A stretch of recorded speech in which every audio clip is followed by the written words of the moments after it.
Assalamualaikum warahmatullahi wabarakatuh. Bismillah, walhamdulillah, wassalatu wassalamu ala rasulillah wa ala alihi wa sahbihi wa mawala wa ba'd. Apa kabar pemirsa semua? Semoga para pemirsa tetap dalam keadaan sehat walafiat serta selalu dalam lindungan Allah Subhanahu wa taala. Alhamdulillah, senang sekali pada hari ini saya Andi Jaya kembali menemani pemirsa semua dalam program manajemen syariah, dan insya Allah tema kita pada sore hari ini adalah belajar manajemen dari kisah Nabi Sulaiman alaihi salatu wassalam. Nah, seperti apa kira-kira ya kisah Nabi Sulaiman alaihi salatu wassalam, kemudian apa pelajaran manajemen yang bisa diambil dari kisah Nabi Sulaiman alaihi salatu wassalam? Alhamdulillah telah hadir di studio kita pada hari ini Bapak Dr. Henry Tanjung. Assalamualaikum Bapak. Waalaikumsalam. Gimana kabar? Sehat Pak? Alhamdulillah. Alhamdulillah. Jadi hari ini kita temannya adalah belajar manajemen dari kisah Nabi Sulaiman alaihi salatu wassalam ya. Baik, mungkin yang pertama mungkin dari landasan ayat yang bisa diangkat dari kisah Nabi Sulaiman. Silahkan. Iya. Baik, para pemirsa sekalian yang berbahagia, kalau kita bicara tentang Nabi Sulaiman, maka yang biasanya terbayang atau yang biasanya sering diceritakan adalah Nabi Sulaiman ini orang yang mengetahui banyak bahasa. Banyak bahasa, benar. Ya, termasuk bahasa semut. Bahasa hewan ya. Nah, bahasa hewan. Makanya kemudian kisah Nabi Sulaiman pun diabadikan dalam surat semut atau surat An-Naml. Ya. Nah, di sini kalau kisahnya itu dimulai daripada ayat yang ke-15. Tapi kita mulai dari konsep manajemennya pada ayat yang ke-20.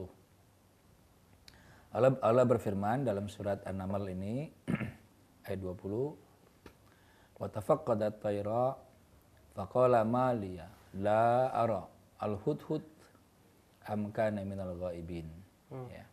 Jadi ini ceritanya ketika itu Nabi Sulaiman memeriksa ya pasukan burung, dan Nabi Sulaiman mengatakan tidak melihat hudhud ya.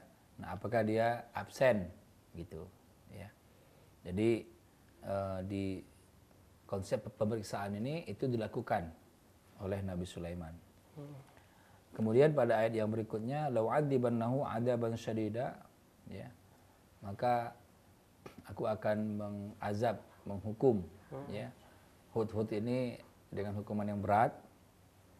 Au la'adbahannahu au layatiyanni bisultanin mubin ya, atau aku akan sembelih dia kalau dia datang tidak dengan penjelasan yang benar ya, atau dia datang karena tidak dengan alasan yang benar karena dia absen ya.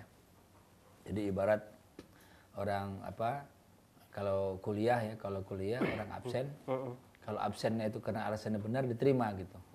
Tapi karena absen karena alasannya tidak benar ya, itu tidak diterima. Nah, seperti itulah Nabi Sulaiman berkata ya, mengancam burung hudhud ini. Kalau dia nanti datang, laporannya datang, dia absen kenapa diterima, berarti dia tidak akan dihukum.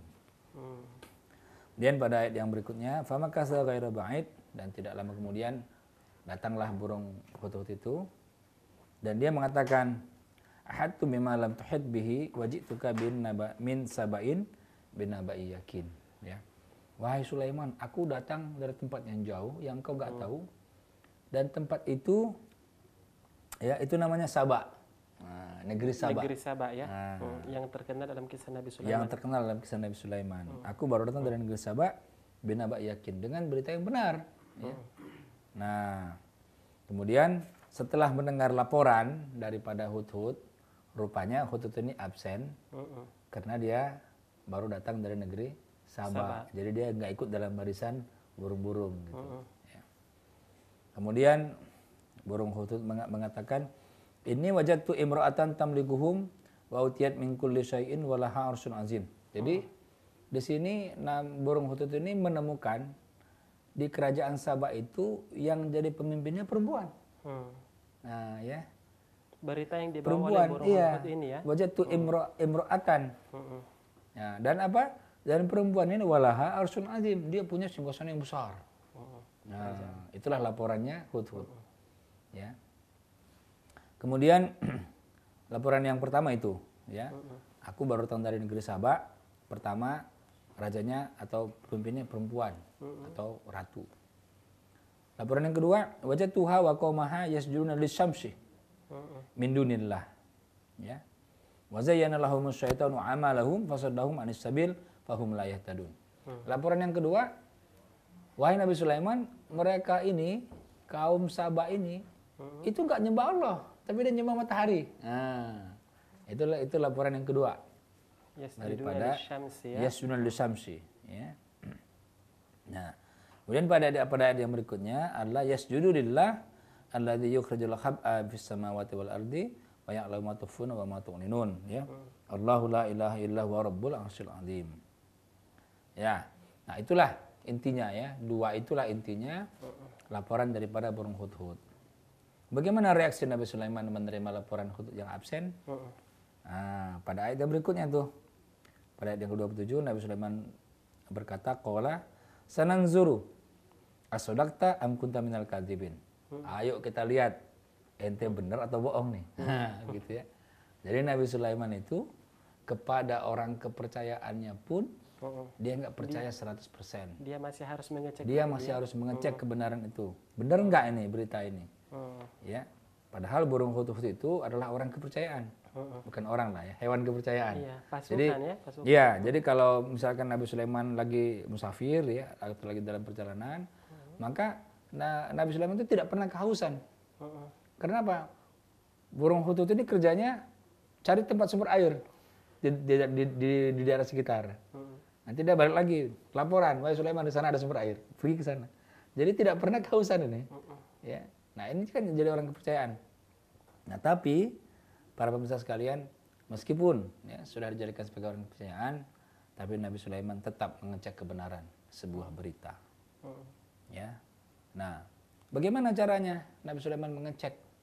Wah, ini hebat sekali, jenius sekali Nabi Sulaiman. Ya. Apa Nabi Sulaiman katakan? Idhab bi kitabi hadza. Ya.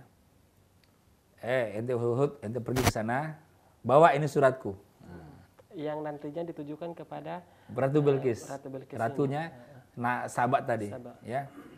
Fa'alqih ilaihim, jatuhkan surat itu.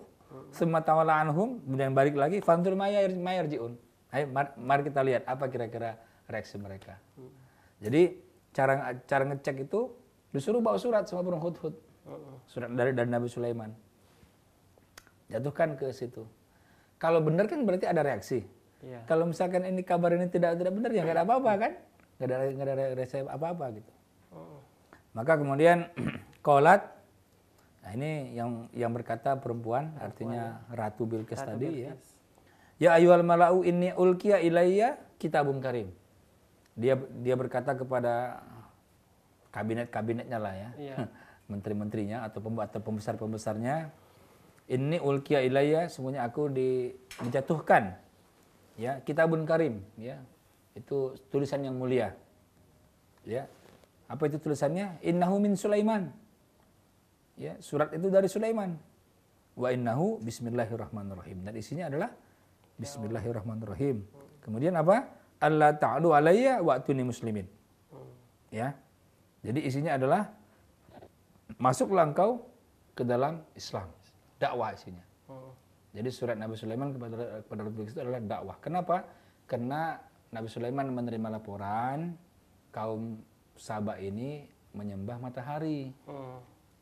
Maka kemudian ditulislah surat yang awalnya Bismillahirrahmanirrahim, kemudian Allah ta'alu alayya wa'tuni muslimin. Jatuhkanlah ke Ratu Bilqis itu. Begitu para kabinetnya ya, para pembesar-pembesarnya itu mendengar yang mengirim itu surat itu Nabi Sulaiman. Nah, kemudian dimintalah pendapatnya. Qalat, ya. Jadi berkata Ratu Bilqis, ya ayyuhal mala'u aftuni fi amri ma kuntu qati'atan amran hatta tashhadun. Ya. Wahai para pembesar-pembesarku, berikanlah pendapat apa kira-kira yang harus aku buat nih. Kira-kira ya. Bagaimana kira-kira nih? Kita serang Sulaiman, atau kita ngajak perang, atau kita masuk Islam nih.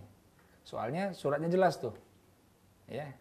Nah, suratnya jelas apa? Suruh masuk Islam. Suratnya jelas, ya. Nah, kemudian qalu Nah, berkatalah mereka, nahnu ulu quwwah wa uli ba'sin syadid. Ya. Wah, ini salah seorang pembesarnya ya, mereka mengatakan kita ini ulu quwwah ini kalau bahasa sekarang ya, kita ini punya militer yang kuat, nah kira-kira gitulah. Kita ini bangsa yang kuat. Militer kita tidak bisa dia pandang sepele. Ya.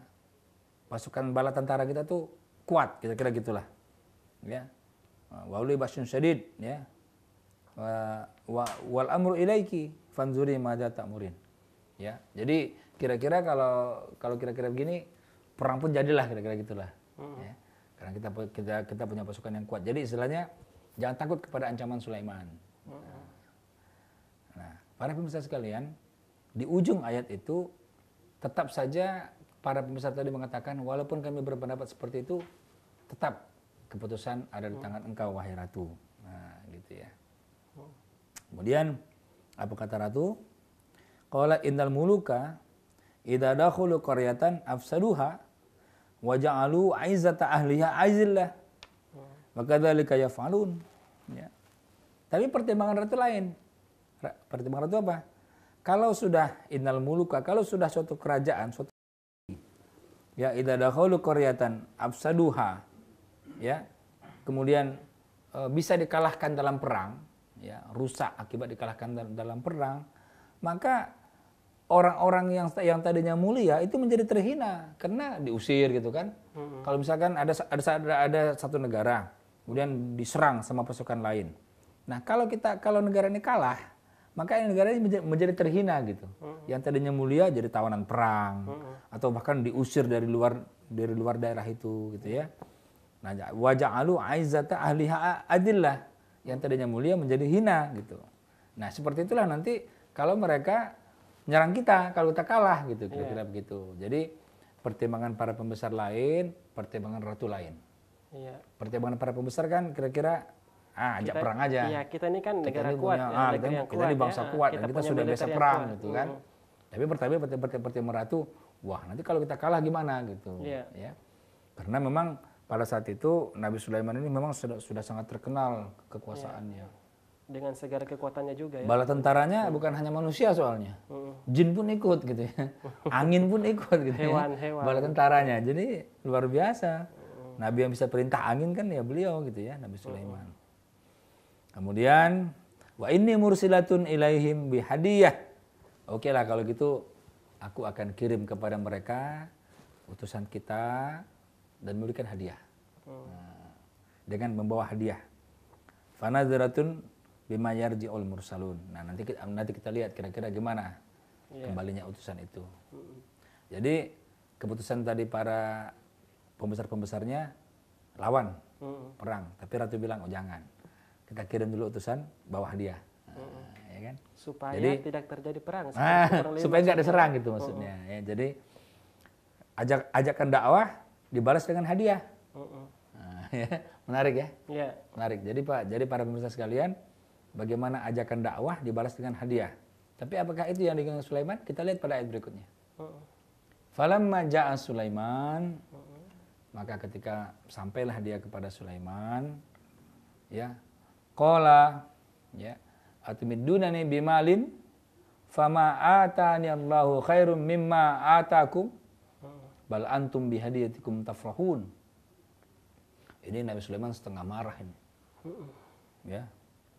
Apakah kira-kira gini nih kalau bahasa sederhananya ya. Apakah ente mau ngasih aneh hadiah? Ya. Ya. Sementara aku tuh hartaku lebih banyak daripada ente gitu. Aku tuh lebih kaya.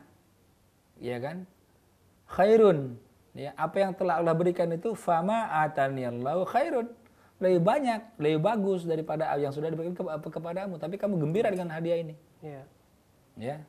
Wah, baru kemudian pada ayat yang ke-37, inilah ketegasan Nabi Sulaiman. Irji' ilaihim. Wah, suruh balik tuh. Yeah. Ya, bahasa kita suruh pulang. Disuruh balik pulang ke negerinya Sabah ya. Nah, irji' ilaihim. Falanatiyannahum bijunudin. Aku akan datangkan tentara laki balalahum yang kau nggak akan sanggup menghadapinya. Oh, wa nakhrijannahum minha Azillatan wa hum saghirun. Aku akan jadikan penghuni-penghuni negeri Sabah itu menjadi orang-orang yang terhina. Diancam betul sama Nabi Sulaiman. Ya. Jadi ini ketegasan seorang nabi dalam hal kebenaran. Ya. Dakwah kebenaran, lawannya kalau dia ditolak, perang. Ya. Nah seperti itu kan dulu para nabi-nabi juga. Sampai kepada Nabi Muhammad SAW. Kirim surat. Ya, kirim surat. Ajak untuk masuk Islam. Ada yang masuk Islam, ada yang menolak, perangi. Ada yang menolak, perangi. Ya. Jadi begitu caranya. Dan kalau kita lihat di sini, inilah penuh dengan ketegasannya. Nabi Sulaiman mengatakan, ya, aku akan datangkan junudin laki balalahum, yang kau nggak sanggup menahannya, nggak sanggup melawannya. Ya, karena memang pada saat itu kerajaan Nabi Sulaiman begitu besar. Ya. Kemudian pada ayat yang berikutnya, qala ya ayyuhal mala'u ayyukum ya'tini bi arsyiha qabla ayyatuni muslimin. Nah, disinilah muncul firasat daripada Nabi Sulaiman. Ratu Balkis itu nggak akan mungkin dia ngajak perang. Dia pasti masuk Islam. Nah, kira-kira gitu lah. Dia pasti datang ke sini dan dia masuk Islam.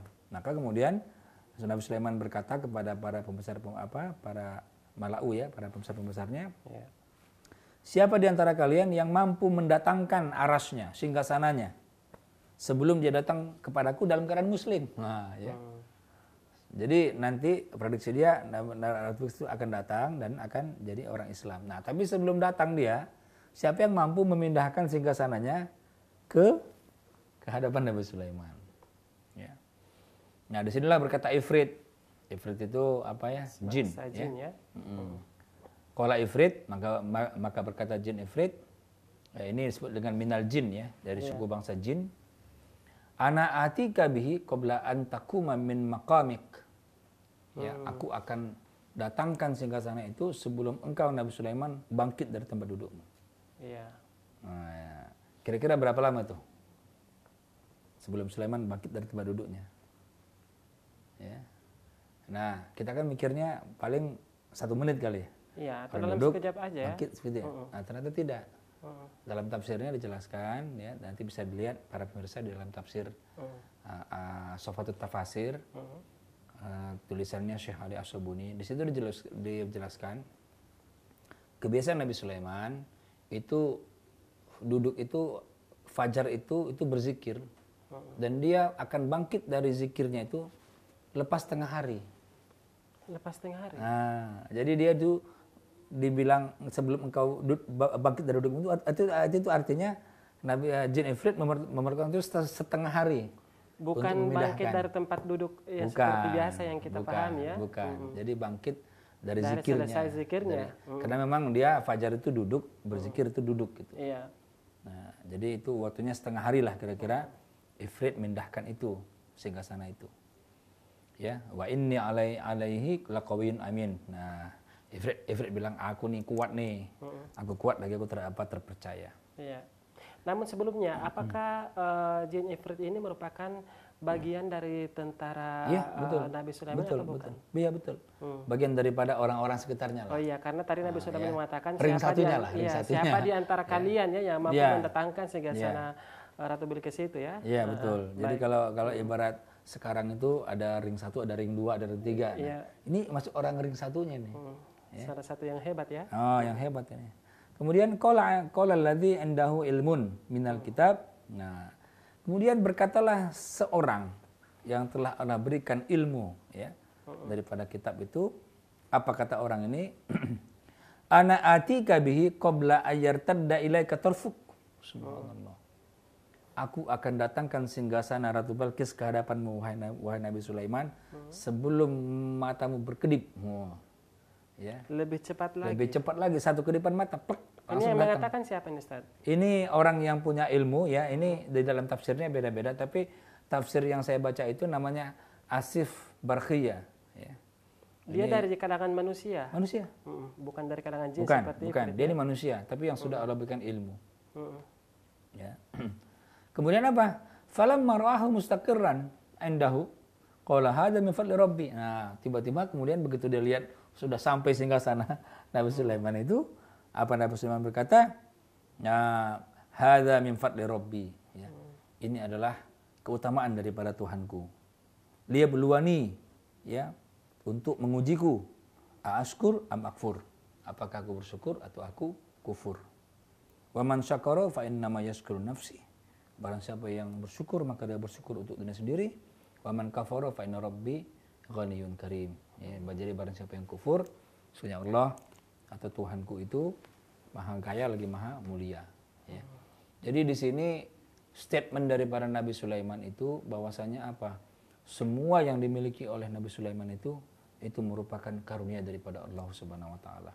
Dan dia sadar betul ini untuk menguji apakah Nabi Sulaiman syukur atau kufur. Betul, sadar betul, ya. Sehingga ini diabadikan dalam Al-Qur'an. Ya. Hadza min fadli rabbi. Ya. Liyabluwani aashkuru am akfur. Subhanallah, ya. Jadi manusia pun begitulah harusnya, para pejabat, ya. Yang sudah diamanahkan, ya, kepada mengurus rakyat ini, harusnya begitu. Hadza min fadli rabbi, untuk apa? Untuk mengujiku. Apakah aku amanah atau tidak, kira-kira begitu kan? Karena ujian bagi para pejabat itu adalah amanah. Tidak, ya, bukan justru memanfaatkan posisi tersebut, ya. Iya, betul. Ya. Nah, kemudian ada 2 ayat lagi nih, ada berapa ayat lagi ya? Qala nakiru laha arsyaha nanzur atah tadi am takunu minal ladzina la yahtadun, ya. Nah, jadi ini sedikitlah dipermaklah sedikit singgasananya, ya. Kemudian falamma ja'at, nah ketika sampailah Ratu Bilqis itu, ya, kemudian dikatakanlah kepadanya oleh Nabi Sulaiman, ahakadha arsuki, apakah seperti ini singgasanamu? Dilihat-lihat sama Ratu Bilqis kan, apa kata Ratu Bilqis? Qalat ka'annahu huwa, iya sepertinya iya, gitu kan. Jelas lah, ya, kalau kita tinggal di rumah kita misalkan hari-hari, terus tiba-tiba rumah kita pindah gitu. Ini kira-kira ini rumah ini enggak? Rumah antum enggak? Kayaknya iya kan, pasti hafal kita. Iya. Sudut-sudutnya kan, pintunya segala macam pasti hafal. Begitupun dengan Ratu Bilqis, dia bilang, iya betul kan ya, kayaknya iya, ya ka'annahu huwa. Ya sepertinya iya betul gitu, ya. Wa utinal ilma min qabliha wa kunna muslimin. Ya, itulah kemudian dia menjadi muslim. Baik. Ya. Kemudian wasuddaha ma kanat ta'buduni min dunillah innaha kanat min qaumin kafirin. Qila la tadkhulil sarh, ya. Nah, kemudian disuruhlah masuklah ke dalam ke dalam singgasana itu. Falamma ra'atu hasibathu lujjatan wa kasafat an saqaiha. Begitu dia masuk ke dalam istana itu, dia pikir air lantainya berair. Langsung diangkat, kelihatanlah betisnya, ya. Qala innahu sarf mamaradun min qawarir. Nah, Nabi Sulaiman bilang, oh itu bukan air, itu lantai yang buat dari apa? Dari kaca, sehingga dia seperti air, ya. Qalat Rabbi, nah kemudian disinilah berkata Ratu Bilqis, Rabbi inni zalamtu nafsi, ya aku menzalimi diriku sendiri, wa aslamtu ma'a Sulaiman lillahi rabbil alamin. Inilah statement keislamannya Ratu Bilqis, ya, wa aslamtu ma'a Sulaiman, aku berserah diri, aku menjadi muslim bersama Sulaiman lillahi rabbil alamin. Aku menyerahkan diriku kepada Tuhan sekalian alam. Nah, itu tadi rangkaian kisah yang kita bisa lihat dalam surat An-Naml ini, ya, tentang Nabi Sulaiman. Iya, yang pada akhirnya Ratu Bilqis ini akhirnya masuk Islam, ya. Masuk Islam, pada akhirnya dia masuk Islam. Baik Ustadz, benar sekali ya pembahasannya, rentetan kisah dari Nabi Sulaiman ini dari awal sampai akhirnya, bagaimana kemudian mengutus burung hudhud dan selanjutnya, ya. Kemudian yang berujung dengan masuknya Ratu Bilqis ini ke dalam Islam, seperti itu, ya. Betul. Baik pemirsa, kita akan membahas lebih detail lagi tentang apa-apa pelajaran yang bisa diambil dari kisah Nabi Sulaiman ini. Namun kita akan lanjut setelah jeda pariwara berikut, Ustadz. Pemirsa jangan kemana-mana, kami akan segera kembali. Baik. Baik pemirsa, kembali lagi di program Manajemen Syariah, masih dengan tema belajar manajemen dari kisah Nabi Sulaiman alaihi salatu wassalam. Masih bersama dengan narasumber kita Bapak Dr. Henry Tanjung. Ya baik, tadi kita sudah membahas secara singkat, ya, bagaimana kisah Nabi Sulaiman alaihi salatu wassalam, mulai dari cerita burung hudhud, ya, yang kemudian berujung pada masuk Islamnya Ratu Bilqis ini ya. Iya, betul. Dan untuk pemirsa di rumah yang memiliki pertanyaan, kami persilahkan untuk bergabung bersama kami di line interaktif 0823 4717 3333 ya. Sekali lagi kepada para pemirsa yang memiliki pertanyaan, para pemirsa bisa bergabung bersama kami di line interaktif 0823 4717 3333 sebagaimana yang tertera di layar kaca para pemirsa. Baik. Sekarang kita mau membahas nih Ustaz, pelajaran-pelajaran yang bisa diambil dari kisah Nabi Sulaiman alaihissalam. Silakan. Iya. Jadi pelajaran ada 7 pelajarannya. Pelajaran pertama adalah pentingnya pengawasan, ya, atau dalam bahasa manajemennya controlling. Ya. Jadi pengawasan ini itu harus kita lakukan. Ya, itulah kita lakukan. Ya, mungkin bisa dikaitkan tindak pengawasan yang dilakukan oleh Nabi Sulaiman seperti apa? Ya tadi tuh, ya jadi beliau melakukan pengawasan kepada para pasukan burung dan tidak ditemukan burung hudhud. Nah, kemana nih kan gitu.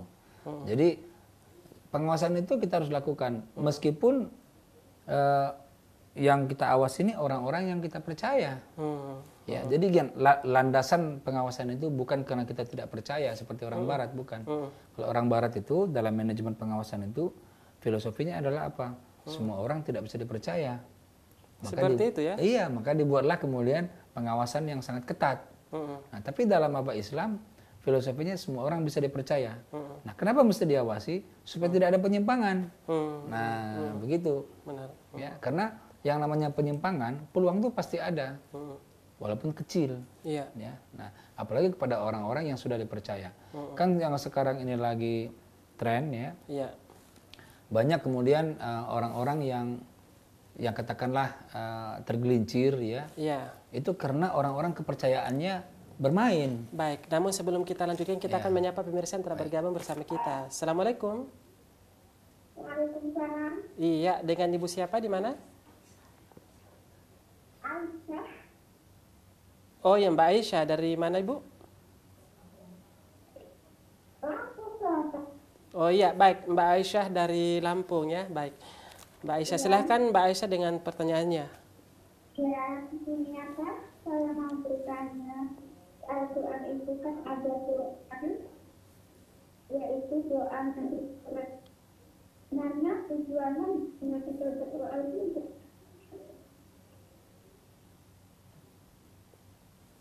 Ya, Mbak Aisyah.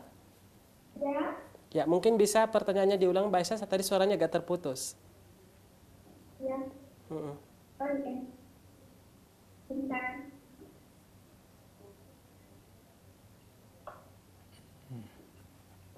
Di Al-Quran itu doa Sulaiman itu tujuannya misalnya kita berdoa itu untuk apa? Tujuan berdoa untuk apa? Pertanyaannya adalah tujuan untuk kita berdoa untuk apa? Seperti itu. Iya, kan yang bacaannya di Audi ini tentang Quran Ibn Akalak ini. Oh iya. Baik, iya, baik. Iya, Baik, iya. pertanyaannya telah dipahami ya Pak ya. Iya, iya. Baik, iya, baik.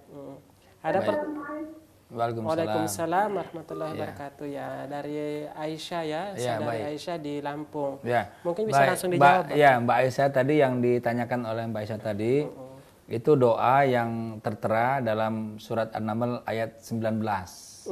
Ya, isi doanya adalah Rabbi auzi'ni an ashkura ni'mataka allati an'amta 'alayya Ya. wa 'ala walidayya wa an a'mala sholihan tardahu Ya. wa adkhilni bi rahmatika fi ibadikas sholihin ya. Ini adalah doa Nabi Sulaiman. Iya. Ini bagus sekali ini kalau Mbak Aisyah baca tiap hari habis sholat, ini bagus. Ini doa ini, kenapa doa ini terjadi ya? Nah, kita ini coba baca dari mulai awal ayat awal ya. Iya. Fatabassama dohikan min qauliha ya. Jadi ini ketika itu ini tersenyum ya, tersenyum sambil tertawa dohik itu tertawa ya, tapi sebenarnya bukan tertawa. Senyum sambil lebar lah kayak tersenyum lebar lah Nabi Sulaiman. Kenapa? Karena pada ayat ke-18-nya itu mendengar semut itu memerintahkan kepada pasukan-pasukannya untuk masuk semua karena nanti tentara Sulaiman mau lewat nih. Nanti akan keinjak-injak gitu kan, kira-kira gitu. Ya. Jadi pada ayat yang ke-18 hatta idza atau ala wadi ya an-namli qalat namlatun ya ayyuhal namlu udkhulu masakinakum ya udkhulu masakinakum masuklah engkau ke tempat sarang-sarangmu la yahtimannakum Sulaiman wa junuduhu ya supaya engkau enggak diinjak-injak sama enggak dipijak sama Sulaiman dan tentaranya wahum la yasurun ketika mereka tidak sadar ada semut keinjak gitu loh. Nah, mendengar itu Nabi Sulaiman tersenyum gitu, tersenyum. Kemudian dia berdoa. Nah, doa ini apa? Doa ini karena apa? Karena tadi itu ya. Jadi nikmat yang Allah berikan kepada Nabi Sulaiman itu nikmat paham dengan bahasa binatang. Paham dengan bahasa semut. Itu yang kemudian ashkuru ni'mataka allati an'amta alayya. Aku bersyukur atas nikmat yang telah Kau berikan kepadaku. Ini tidak sembarang orang yang punya nikmat itu gitu ya. Memahami bahasa hewan ya, memahami bahasa semut gitu. Jadi Mbak Aisyah, tujuan kita berdoa apa? Supaya kekal hidayah dalam diri kita. Jadi berdoa ini kita harus sering-sering kita lakukan. Kapan saja, enggak hanya ketika sholat. Ya justru doa yang terbaik itu adalah doa yang keluar dari hati. Ya, kalau doa seremonial itu ya cuman seremonial saja. Tapi doa terbaik adalah doa-doa yang keluar dari hati. Betul-betul tulus keluarnya. Itulah doa yang terbaik. Ya. Kapan saja ya, kapan saja. Ya. Nah, kenapa itu kemudian ketika habis sholat? Karena ketika kondisi ketika kita habis sholat, itu dalam keadaan fresh dan khusyuk biasanya. Ya, orang begitu untuk mengucapkan Assalamualaikum. Itu hatinya lembut. Ya. Nah, itulah kemudian dia berdoa gitu. Dengan harapan doanya diterima gitu ya. Ya, beda kalau orang lagi baru olahraga gitu kan, berdoa itu lain suasana hatinya. Atau habis misalkan habis nyanyi misalkan, apalagi nyanyi gitu kan, hatinya jadi lalai gitu. Ya. Itu Mbak Aisyah. Jadi apa tujuan kita berdoa ya supaya hidayah itu kekal dalam diri kita. Baik, mungkin bisa dilanjutkan Ustaz tadi penjelasan tentang ya itu yang pertama ya. Jadi kita kepada orang kepercayaan itu jangan didiamin apa yang dia kerjain terserah aja, jangan. Harus tetap diawasi. Iya, melihat kasus-kasus yang ada sekarang. Iya kan, ada yang kasus orang masuk penjara gara-gara supirnya. Iya, berseteru dengan supirnya, menjadi saksi segala macam ya. Iya, kan. Nah, kemudian ada yang dijebak sama supirnya ya. Ya macam-macam lah kasus-kasus yang ada sekarang. Dan mungkin juga dalam penerapan dalam sebuah kantor atau misalnya dalam sebuah misalkan presidir tidak bisa percaya 100% kepada direktur, harus ada pengawasan. Seperti apa pengawasannya? Itu harus diatur. Ya mungkin kalau dia sudah kita percaya tidak akan mungkin kita awasi terus gitu kan. Ya jadi kayak maling nanti kan terus. Tapi mungkin ada sistem pelaporan, misalkan pelaporan tiap minggu atau pelaporan tiap bulan ya. Yang apa kita bisa ngecek terus pengawasan itu. Ini pelajaran yang sangat berharga ya bagi semua level ya. Semua level, semua lini. Dalam hal bisnis, perkantoran segala macam, direktur seharusnya mengawasi semua anggota-anggotanya yang bekerja apakah memang telah sesuai dengan target yang ditentukan seperti itu. Dan itu, juga mungkin itu untuk di kantor, untuk di rumah pun penting. Anak-anak kita misalkan kita buat juga pengawasan ya. Sekali kita lihat kalau dia main komputer apa yang dia buka kita lihat atau dia main handphone apa yang dia buka kita lihat karena sekarang luar biasa itu yang namanya remaja-remaja sekarang itu luar biasa karena teknologi demikian canggih ya apalagi kemudian mengakses yang film-film atau gambar-gambar yang tidak benar itu demikian mudah itu menjadi pekerjaan yang lebih berat bagi orang tua pada hari ini. Jadi itu tidak hanya di kantor ya, tapi di rumah pun kita seperti itu. Kita harus lakukan pengawasan, ya, pengawasan yang reguler ya, yang rutin gitu. Ya. Itu yang pertama. Ya. Dan yang kedua, Nabi Sulaiman ini sangat hati-hati dalam memberi sanksi. Ya. Jadi tadi itu sanksinya apa? Aku akan azab, aku akan hukum, aku akan sembelih kalau dia datang nggak dengan penjelasan yang benar. Ini terhadap burung hudhud ya, yang ketika dia tidak hadir dalam barisan pasukan itu. Iya. Jadi kan gini, kalau orang tidak hati-hati, maka begitu dia absen, ini absen nih, harus dihukum kan gitu. Padahal bisa aja dia absen itu karena alasannya Alasan tertentu ya. yang sama sekali manusiawi. Ya, misalnya gini, pegawai kita tidak datang. Iya. Kita bilang, wah ini harus dihukum nih. Rupanya apa? Rupanya dia tidak datang karena apa? Ibunya di ruang ICU misalnya. Dia harus menjaganya. Kan jadi berbahaya kalau kita dia hukum gitu loh. Ya, jadi dalam memberi hukuman itu kita harus berhati-hati. Kita cek dulu, ya. Kenapa dia seperti itu, ya? Apa yang terjadi, ya, begitu ya. Ini Kenapa dia tidak datang? Kenapa dia absen? Gitu Ini pelajaran bagi kita semua ya, khususnya bagi para pemimpin ataupun orang tua juga seperti itu ya. Iya. Bahwa dalam memberikan hukuman kepada bawahan-bawahan kita atau terhadap anak-anak kita juga harus dengan melakukan tabayun. Betul, ya, ketika betul. terjadi kesalahan. Ada dulu peristiwa begini di satu perusahaan sekuritas, perusahaan saham ya. Iya. Jadi tiba-tiba pegawainya salah entry data. Kan rugi jadinya. Iya. Kemudian dipanggil nih pegawainya nih. Kenapa kamu salah entry gini. Iya. Nah, ternyata begitu diselidik, ternyata pegawai ini sakit. Tapi dia paksakan datang. Ditanya, kenapa kamu sakit, kamu paksakan datang? Iya. Karena saya nggak mau perusahaan rugi. Gara-gara saya nggak masuk, saya nggak mau perusahaan rugi. Berarti kan ini pegawai bagus nih, pegawai loyal nih. Iya. Ya dia nggak mau perusahaan rugi gara-gara dia absen. Tapi persoalannya dengan dia absen dalam kondisi sakit, dia buat kesalahan yang fatal. Iya. Nah, terlalu memaksakan. Nah, akhirnya apa? Akhirnya direksi tidak jadi menghukum dia, bahkan kemudian direksi buat aturan. Bagi yang sakit boleh tidak hadir ya. Bikin kesalahan yang fatal tadi. Ya karena memang sifatnya kalau perusahaan saham itu kan entry data ya. Kalau salah-salah pusing-pusing salah bisa gawat gitu. Ya, jadi begitu.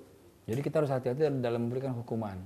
Jadi tidak mentang-mentang dia nggak hadir, hukum, nggak begitu. Lihat dulu apa dasarnya. Yang ketiga, manajemennya adalah memeriksa kebenaran laporan. Nah ini prinsip apa? Ini kalau ini kita lakukan, prinsip asal bos senang, ya apa istilahnya? ABS ya? ABC. ABC. Asal Bapak senang. Asal Bapak senang ini akan bisa hilang. Ya. Iya. Jadi kalau mana laporannya? Ya, cek. Nah, periksa, cek sini. Iya. Enggak ada mana laporannya? Ya sudah. Aman nanti laporan pun bisa dikong-kali-kongin gitu. Iya. Bisa dikata-katain. Iya, benar. Itulah hebatnya Nabi Sulaiman ini. Ya. Walaupun yang lapor burung hut dicek dulu nih, bener nggak nih? Nih kirim surat ke dia. Gitu. Iya. Dicek kebenaran itu. Iya, betul. Nah, apalagi kalau kita terima berita yang nggak jelas. Iya. Ya, ini.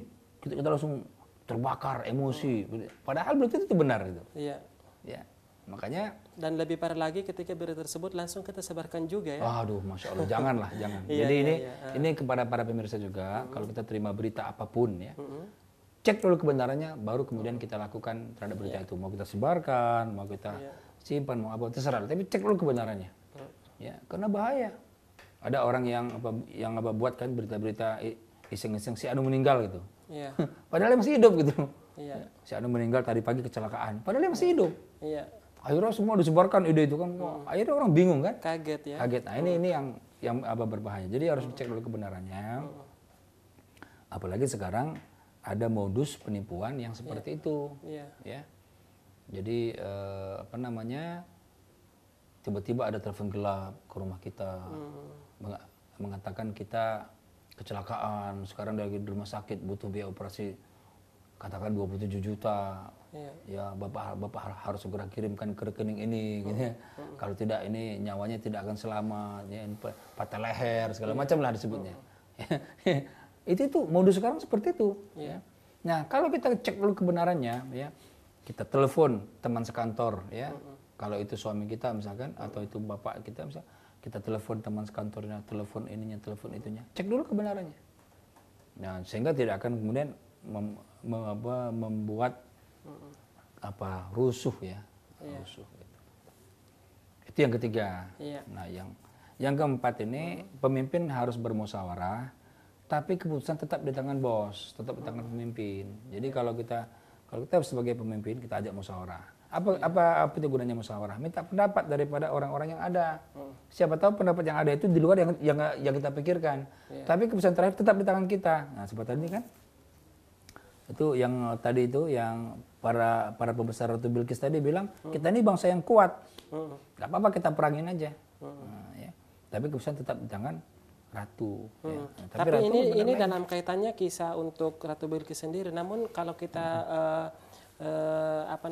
hubungkan dengan Sulaiman, ini bagaimana bentuk musyawarahnya. Namun sebelum lanjut kita akan menyapa pemirsa yang bergabung bersama kita. Assalamualaikum. Assalamualaikum. Iya, dengan Bapak siapa di mana?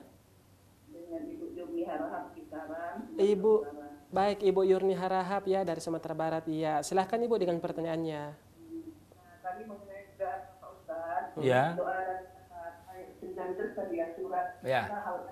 An-Naml. Betul ya. Yang dibaca apa tadi? Nabi Sulaiman ya Pak Ustaz. Iya betul Ya. Nabi Sulaiman ya. Saya kan terlambat Pak Ustaz. Iya. Iya. Jadi itu di situ bukan terjemahannya Nabi Sulaiman mendengar binatang bicara ya Pak Ustaz ya. Betul. Memang semua binatang yang bicara didengar oleh Nabi Sulaiman itu Pak Ustaz ini. Oh ya, kalau dalam ini semut saja nih. Kalau dalam ayat ini semut keterangannya. Iya Bu. Bukan berarti semua binatang yang bicara didengar Nabi Sulaiman. Iya, bukan berarti kalau kita lihat dari konteks ini ya, dari ayat ini saja ya. Nah, gitu. Bukan berarti itu ya, kesimpulannya bukan semua binatang Sulaiman mendengar pembicaraannya Pak Ustaz. Iya. Terus pertanyaannya apa Bu? Pak Ustaz. Iya, pertanyaannya apa? Pertanyaannya itu tadi Pak Ustaz, saya tengok terjemahannya ini, saya kan terlambat Ustaz mendengar. Oh iya. Baik. Suratnya, berarti Nabi Sulaiman mendengar binatang bicara gitu. Iya.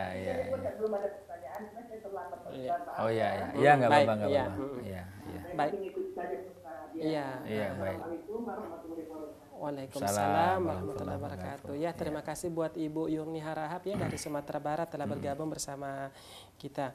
Dan tadi sempat kita membahas tentang musyawarah ya, namun keputusan tetap berada di tangan pemimpin. Nah, ini yang tadi dikisahkan tentang kisah Ratu Bilqis ya. Namun bagaimana penerapan musyawarah itu sendiri di pihak Nabi Sulaiman? Zaman Nabi Sulaiman. Ya. Jadi ini kan kisahnya kan kita ambil kisah runut ya.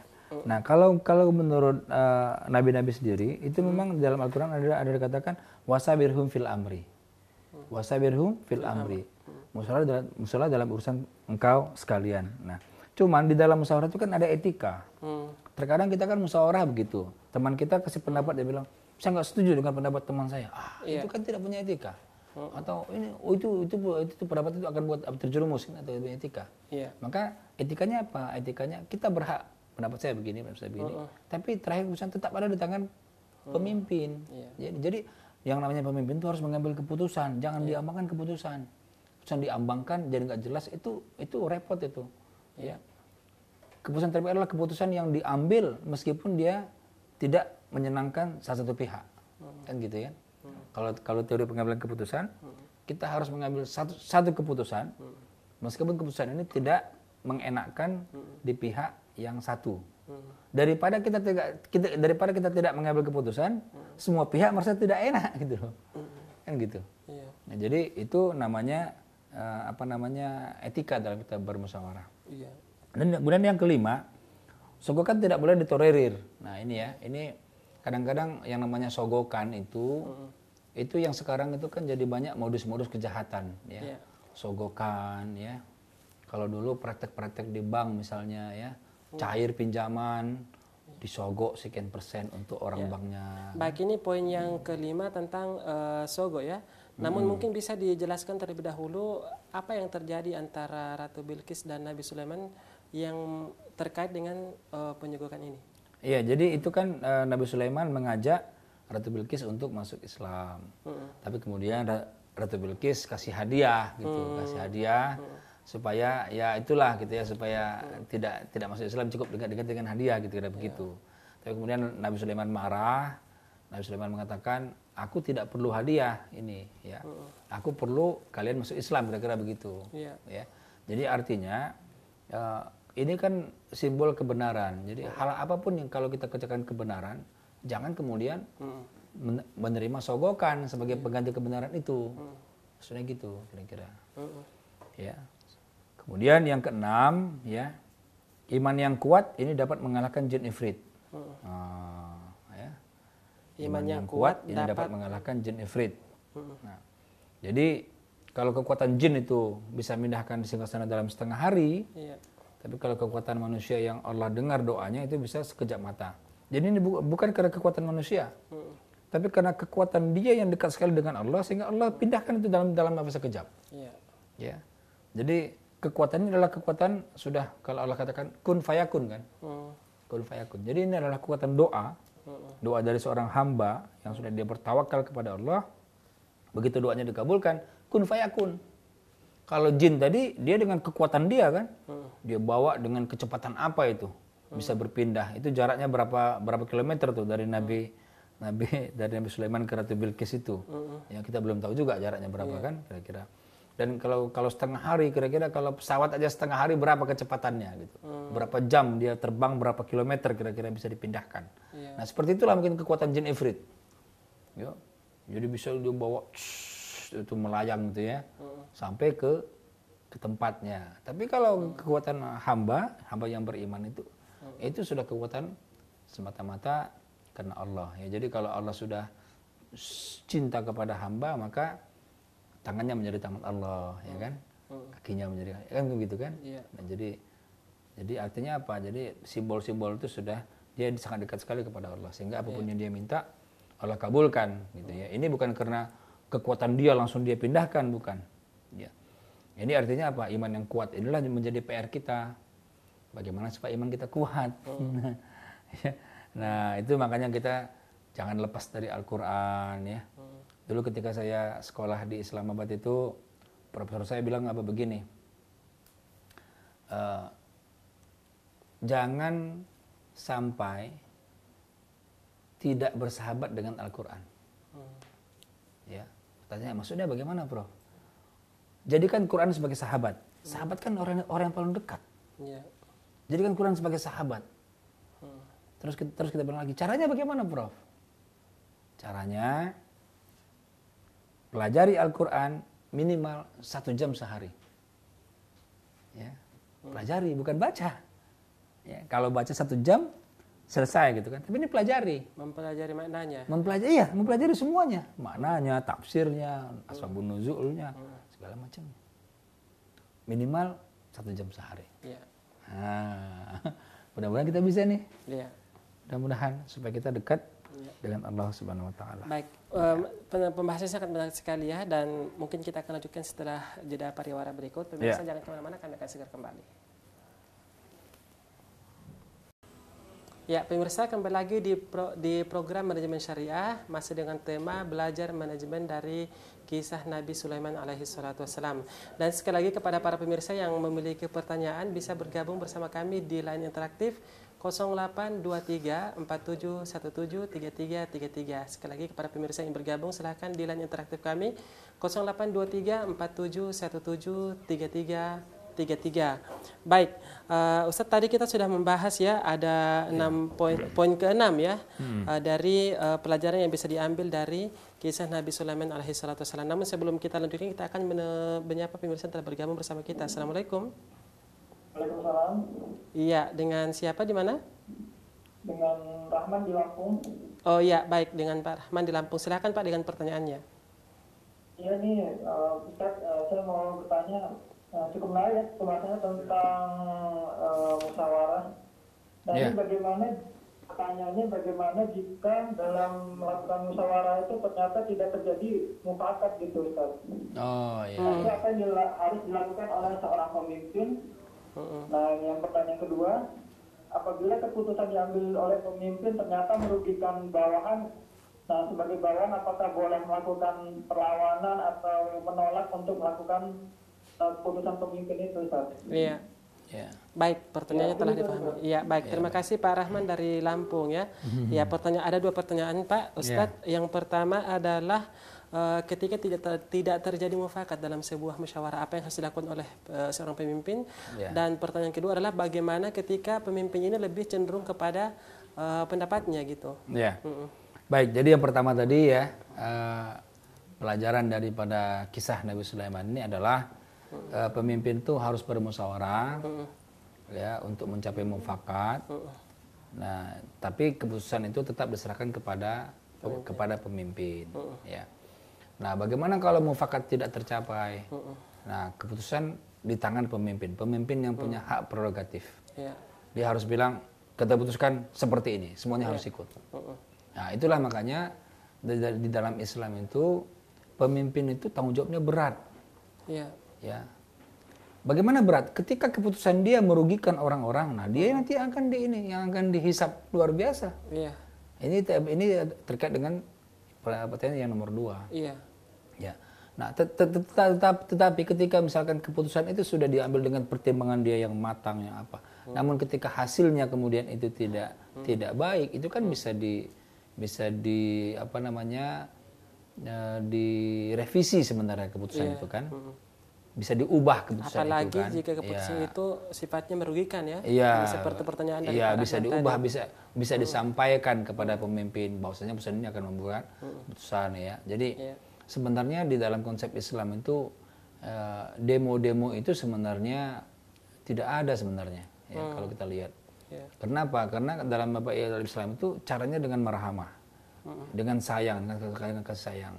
Tawasobil haq, tawasobil sober. Jadi ketika kita ada pemimpin yang salah, kita ingatkan dengan hal yang benar. Nah, caranya bagaimana? Caranya dengan sabar. Ya, kita datang ke dia, kita buat surat kita jelaskan secara resmi, kita minta bertemu, kita minta beraudiens segala macam ya. Jadi tidak membuat frontal begitu ya. Nah, kalau misalkan kita sebagai bawahan posisinya itu tidak punya daya apapun ya, kemudian tetap pemimpin mengambil keputusan itu ya, itu kan berarti terserah kita. Kita boleh saja kita quit dari situ kan, kita keluar dari perusahaan itu, kita cari perusahaan yang lain kan. Jadi kan dunia ini kan tidak selebar daun kelor kan. Jadi banyak yang bisa, life is choice, pilihan itu hidup adalah pilihan. Jadi bagaimana kita dalam hidup ini kita memilih sebenarnya ya. Life is choice. Jadi apapun pilihan kita, itulah yang harus kita lakukan. Ya, baik Bapak, itu tadi pertanyaan Pak Rahman itu jawaban yang Pak berikan tadi itu ketika terjadi di sebuah perusahaan seperti itu ya. Namun ini pertanyaan dari saya, gimana kalau terjadi sebuah keadaan seperti yang tadi dalam sebuah lembaga dakwah Pak, yang mana keluar dari lembaga dakwah tentunya bukan solusi yang tepat. Keluar dari lembaga dakwah masuk ke lembaga dakwah yang lain. Ya, ini kan organisasi. Ya. Jadi lembaga-lembaga ini kan organisasi. Nah, kita tinggal memilih organisasi mana yang cocok buat kita. Ya kan? Kadang-kadang ada orang yang saya di sini kurang cocok, di sini cocok, nyaman di situ dia. Jika pertanyaan lanjutan, mungkin jika ya dalam sebuah kampus misalnya lembaga dakwah di sebuah kampus hanya ada satu lembaga dakwah Bapak. Kira-kira bagaimana? Ya, itu berarti tinggal pilihan ya. Tetap di situ. Ya, dalam kondisi tertekan misalnya, atau keluar bikin lembaga dakwah baru. Ya kan? Nah, kita harus menjadi kreator. Ya, kita harus menjadi rahmatan lil alamin lah. Ya, jangan kita menjadi orang yang selalu menjadi follower gitu loh. Kita harus menjadi orang yang kreator.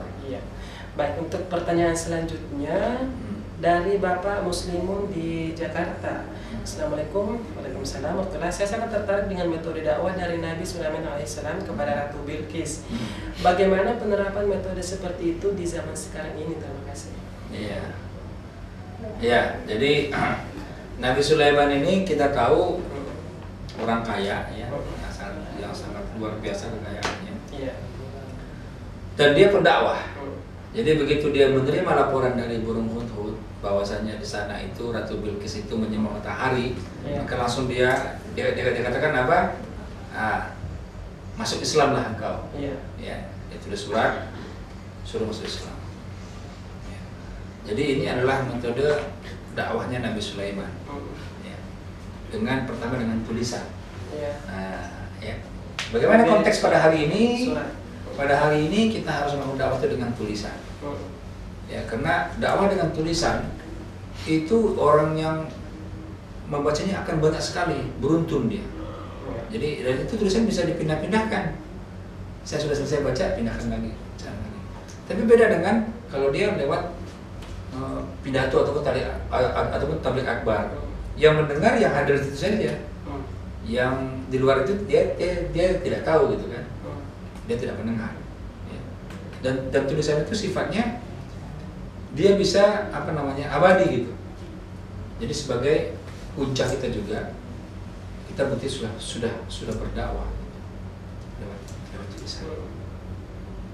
Jadi apa yang bisa kita terapkan dalam metode dakwah pada zaman modern ini, ya jangan kita tinggalkan menulis ya, untuk dakwah, karena itu penting.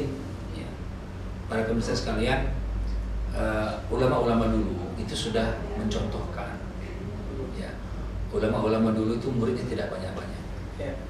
Muridnya paling 2, 3, 4, tapi semuanya menjadi ulama-ulama besar.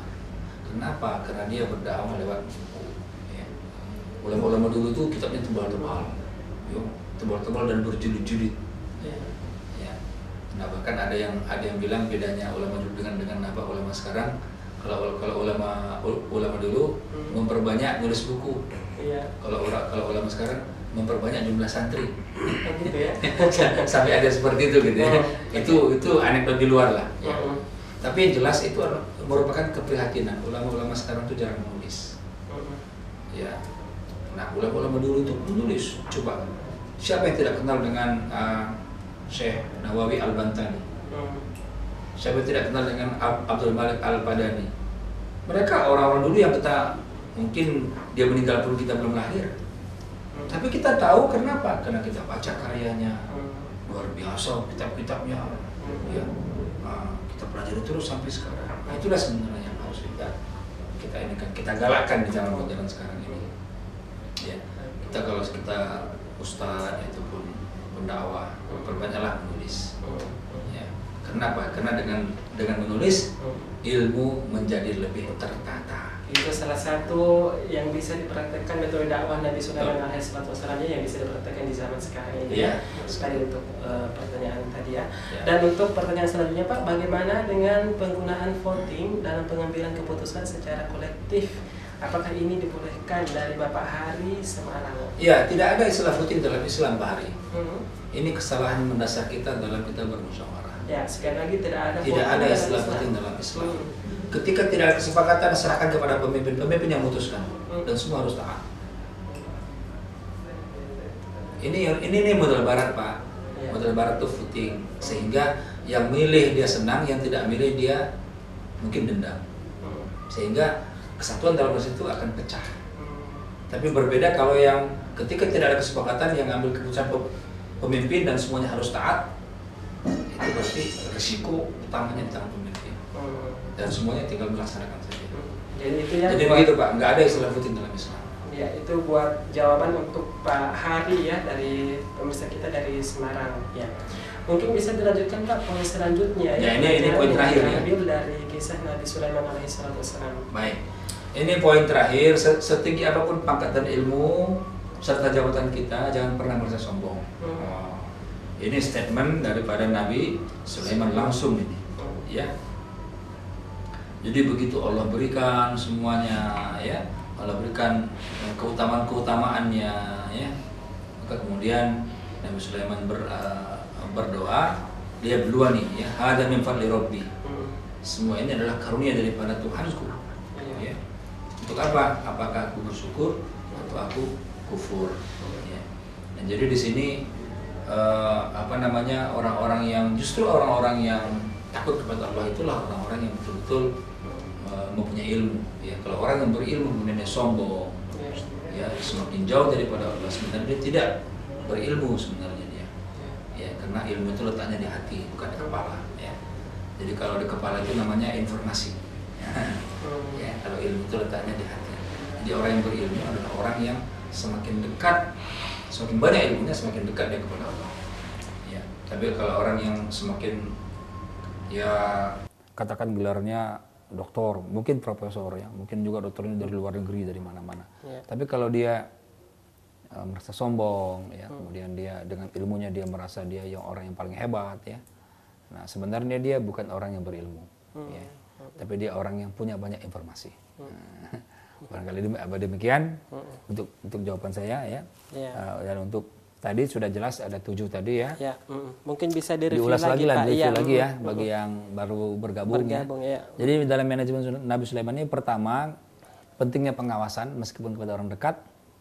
Yang kedua, berhati-hati dalam memberikan sanksi ya. Yang ketiga, periksa kebenaran sebuah laporan, jangan terima begitu saja. Yang keempat, pemimpin harus bermusyawarah, tapi keputusan tetap di tangan pemimpin. Istilahnya apa? Pemimpin yang bertanggung jawab. Jangan bertanggung jawab ke anak buah. Anak buah tidak ngerti apa-apa. Dia hanya pelaksana saja.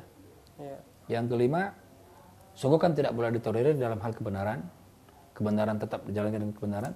Ya, kebenaran tidak boleh ditukar dengan materi. Yang keenam, iman yang kuat ini dapat mengalahkan jin ifrit. Ya, itulah PR kita nih. Ya, bagaimana kita dari hari ke hari ya, minggu ke minggu, bulan ke bulan, iman kita semakin kuat kepada Allah Subhanahu wa taala. Yang terakhir, setinggi apapun pangkat, ilmu, jabatan, jangan pernah merasa sombong. Nah, mudah-mudahan kita bisa mengamalkan ya manajemen dari kisah Nabi Sulaiman ini. Iya, baik. Menarik sekali ya pembahasannya Pak ya, yang pada akhirnya berujung sebuah prestasi atau hasil yang sangat agung ya, sangat besar ya, ketika Ratu Bilqis ini yang masuk Islam, akhirnya satu negeri masuk Islam. Satu negeri akhirnya masuk Islam ya, Masya Allah, benar sekali. Namun sayang sekali waktu kita sangat terbatas ya. Baik, pemirsa jangan lupa saksikan terus program manajemen syariah tayang di Umat TV setiap hari Rabu pukul 16.15 waktu Indonesia Barat. Akhir kata saya Andi Jaya beserta narasumber kita Bapak Henry Tanjung. Mohon undur diri dan mewakili seluruh kru yang bekerja pada hari ini mengucapkan terima kasih yang sebesar-besarnya. Wassalamualaikum warahmatullahi wabarakatuh. Waalaikumsalam warahmatullahi wabarakatuh.